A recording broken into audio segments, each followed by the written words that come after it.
This year, changes are coming to PSPRS, Arizona's public safety employee pension system. Reforms passed by the legislature and voters intend to improve the system's financial health and long-term ability to provide retirement benefits to Arizona's police and firefighters. Since 1968, PSPRS has delivered first responders defined benefit pensions at retirement, meaning that monthly retirement checks are guaranteed by law to last throughout the lifetime of a retiree and even surviving spouses. Pensions are funded by contributions from employees and employers. These funds are invested by PSPRS, and the investment gains are used to fund retirements. For decades, the PSPRS plan stayed healthy, receiving enough revenue from employee and employer contributions, along with high investment returns typical of the 1980s and 90s. These high returns generated ever-increasing retirement checks under a provision in state law called the Permanent Benefit Increase, or PBI.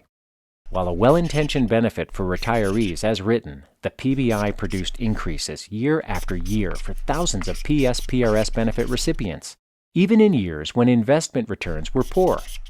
In the year 2000, PSPRS had more than enough assets to cover the benefits of all members, so was considered fully funded. Then, two financial disasters hit, the dot-com and housing market crashes.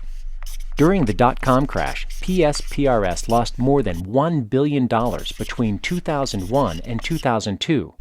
But state law required PSPRS to pay its largest pension increases ever.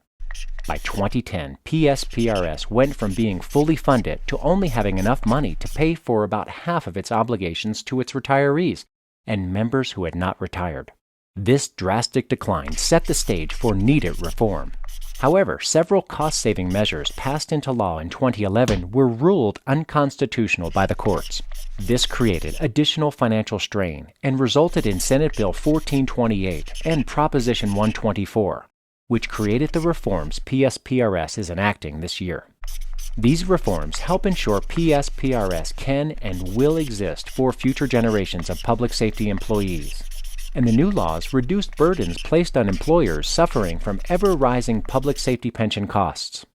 These changes replace the PBI with a simple cost of living adjustment and introduce a new employee tier with retirement benefits that include defined contribution investment options similar to private sector 401ks. Therefore, public safety employees hired after July 1, 2017 will be able to choose between a defined benefit pension plan and a defined contribution 401k type plan.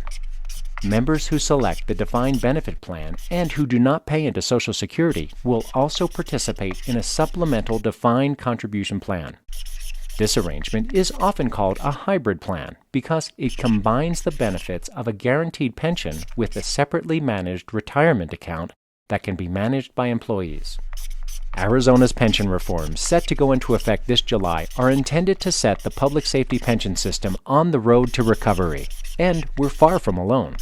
Nearly every state has passed pension reform legislation in the past 5 years, and almost half of the 50 states now operate hybrid retirement plans that seek to reward public service and foster responsibility. PSPRS, serving those who serve others.